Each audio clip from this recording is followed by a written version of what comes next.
Hello everyone, how are you doing? And we are here. Hey, what a stunning view that is, isn't it? When the Milburn stand meets the Leazes. It's my favourite part of the ground to look at. Absolutely beautiful. Hope you're doing alright everybody, welcome. It's just me today, Lee. And I'm going to be talking about a little problem that Newcastle United have. Now when I say Deadwood to you lot at home, you lot are probably thinking Ryan Fraser, Javi Manquillo, maybe Mark Gillespie, Martin Dubravka, Matt Ritchie, people who aren't getting game time. But what if I said to you, it's none of these players that I'm talking about. What if I said to you, it's players coming back out on loan, coming back to the club. What can we do about it?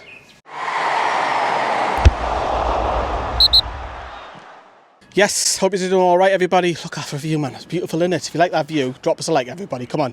Hope you're doing alright. Welcome everybody. So, just finished work. I thought, on the way up to the car, I'll pop along, and I've been meaning to do this video for a week or two, and I thought, let's do it.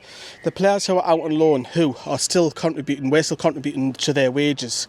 Even people like Dwight Gale, who's not out on loan, he's joined Stoke, although as we all know, we're still contributing to his wages, and he's not even a Newcastle player, quite similar to when Michael Owen left, I believe, many years ago when he went to Man U, even though he was a free agent. But anyways, we're going to be talking about people, and we've got a few players to rattle through. I want to start with Jeff Hendrick. Now you're probably thinking Jeff Hendrick, he's had an absolute disaster time at Reading. They've been relegated from the Championship. He still has 1 year left on his deal according to transfermarket.com. We signed him on a free. No, not from Germany, unfortunately. We signed him on a free when he left Burnley. And that was a Steve Bruce signing before the takeover, as we all know. Didn't set the world alight, did he? And he's been out on loan now for the last 2 seasons. And what do you do with Jeff Hendrick? He's estimated, this is just speculation, that he's between 30 to 40k a week. That's a lot of money. That is a lot of money for a player who won't kick a ball for Newcastle. We've been there before down the years with Henri Savé and stuff like that. This is what you get when you put players on big contracts. Do you just allow them a free transfer to head out the club, and maybe you've got to contribute to some of that wages like we have with Dwight Gale? Or do you just basically put him back out on loan, and that's effectively him out the club? It's probably the easiest way, but that's the one for me. Jeff Hendrick has got to leave Newcastle United for his own doing. He's 31. He's coming to the end of his career. He's got 3 or 4 years left, and he'll probably be joining the Championship side. Get him out. Go on, get out, as I said in the Everton vlog. Cuban Clark, who's had an indifferent spell, of course, at Sheffield United. Hasn't set the world alight, been injured a lot of the time as well on his loan. He's a free agent anyways, so we don't have to worry about Cuban Clark, so that's money saved there. Obviously, we all know he was a great servant when we went down in the Championship. Him and Jamal Lascelles had a fantastic partnership for about 2.5 years. So he was a good servant, and Jamal Lascelles, one of his best pals at the club as well, but no doubt he'll get another club without a shadow of a doubt. He's been a good servant for Newcastle. Chris Wood is technically still on loan at Nottingham Forest, but that again, we don't have to worry about that because that deal will be made permanent. That is contractually obliged to, so we're all right with that. But the goalkeeping situation, what do we do here? Because Carl Darlow is out on loan in Hull, and Hull do want to sign him. There's no secret about that. And then you got the case of, okay, so what do you do with Dubravka? Because Carl Darlow wants game time. Again, Carl Darlow's no spring chicken. He's in his early 30s now. And he still currently has 2 years left on his deal. For Carl Darlow, for me, he's probably needs to play first team football. Yeah, I think he's too good as a number 2. I think he's a fine number 1 for the Championship. And look, when he came in, when Martin Dubravka was injured, we all knew he had a fantastic season. Should have really gone to the tournament as England's 3rd choice goalkeeper for me instead of Sam Johnson. But yeah, I can see one of the goalkeepers leaving here. It's not a shock here, and that's probably going to be Carl Darlow likely. But yeah, let me know. I want to know what you lot think, of course, in the comments. Get interactive. Krul Watts, he's another one. He's still got 1 year left on his Newcastle deal.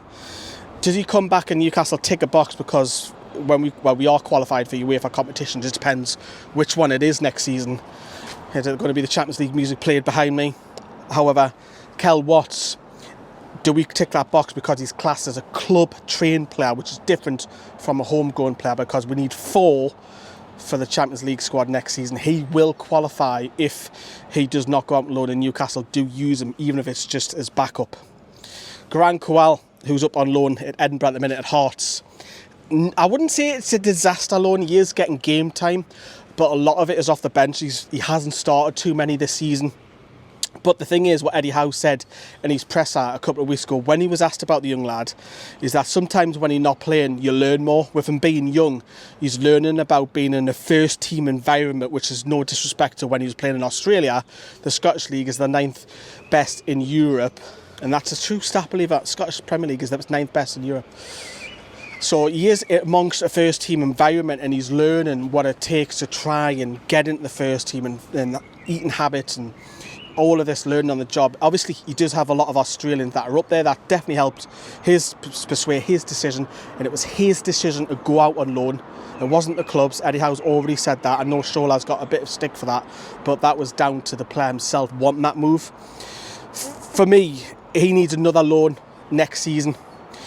For me, he needs to go out, but I think this time you've got to put some sort of stipulation in where the lad has got to have first team regularised. He's got to play. I mean, at heart, he's playing on the right wing position. He hasn't played up front that often. Get him out on loan because he's got talent. There's definitely talent there, 100%. But if he comes back to Newcastle, is he actually going to get much game time? Yes, he doesn't need registered in the 25-man squad or UEFA because he's under the age of 21, even though he's foreign. But will he play too much? I think his development would need to be better heading out on loan. Some people say that about Elliot Anderson as well, but that's not the video that we're talking about, Elliot Anderson. And of course, the other one is Isaac Hayden. Now, that's the big one. Now, Isaac Hayden said on his actual personal Instagram account, thanking Norwich City for his time down there. We had Isaac Hayden on, if you remember, at the start of the season, and this is what he said about Eddie Howe. The moment he came in, I think I said this before, I knew within a week of analysing and seeing what we were doing and how he was going to go about things that we would be perfectly fine, because he's got an aura about him. He's got a strong aura. He's very calm. He knows exactly what he wants and how he wants to do things, and he relays that to the players in a very easy way to understand. Don't get me wrong, he's very demanding in training, in games. He wants to see improvement. He wants to see things done the right way. But he's, first and foremost, as a man, as a guy, I said, can't fault him. He's very, very helpful for me, especially in times of difficulty with injuries. I think he understood that because I think he had a lot of injuries in his career as well. But as a coach, was there every day, right? Was coaching every day, and that's a big thing for me, and I think for all the players, is when a manager comes in and he's coaching. He's not, obviously he's got his staff, he's got his coaching staff, but he's the one driving it. He's the one there. He would be there at 6, 7 o'clock in the morning, and he wouldn't leave until 6, 7 o'clock at night. Like when he first joined, he wasn't even seeing Newcastle. It was dark when he got there, and it was dark when he left. So of course he spoke to Johnny and Sam dead early in the morning. It was something daft like 7 o'clock in the morning. So both of them had to get out of bed early to accommodate Isaac Hayden. But Isaac Hayden still has 3 years left on his deal. He does. He signed a 6-year deal, if you remember, with Darlow in 2020. So he still has 3 years left. Now, people are saying that you could use him. Will Eddie Howe affect? Because obviously he was injured when Eddie Howe came in and didn't get a run in the side towards the end of the season where we stayed up. But Isaac Hayden can hold, sit in front of the defence. He can also fill in at centre-back. He's done a fine job at right-back. So for me, there's scope there that if you want to use a utility player, and he's English, so he takes homegrown. So he could be used, but 3 years left on his deal. The likelihood is I would expect that Newcastle will try and move him on.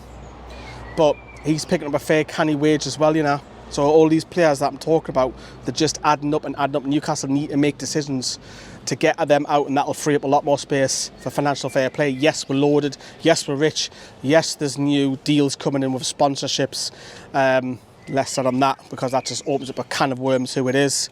But Isaac Hayden is the big one, isn't it? Because what do you do with him, lads? I'll ask us if he's watching. I want you to let us know, what was you with Hayden, the biggest one, and Darlow probably. Hayden and Darlow, want to know what you think. What would you do with them? Would you have Darlow as second choice? Because I think you'd be all right with that. Probably play a few cup games. Or do you move the other two goalkeepers out? And what do you do with Isaac Hayden? Do you just use him as a utility player? get him registered? Or again, do you sell him? Do you think he's not good enough? But he hasn't had really an opportunity to shine in front of Eddie Howe, and you've seen how many players have improved here at St James's Park. Eddie Howe has improved almost everybody, so Isaac Hayden could prove in front with him. Some people say that he's not a great ball carrier, doesn't bring the ball from midfield forward, yes, but what he does give you is heart, passion, leadership. I think he has that in his locker as well. Good in the tackle.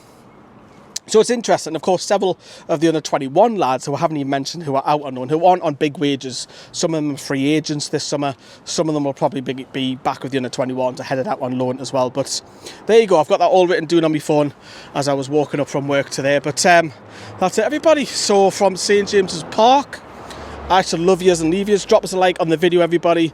And we'll catch you on another video very soon here on Newcastle Fans TV. Ta-da, everyone. Bye-bye.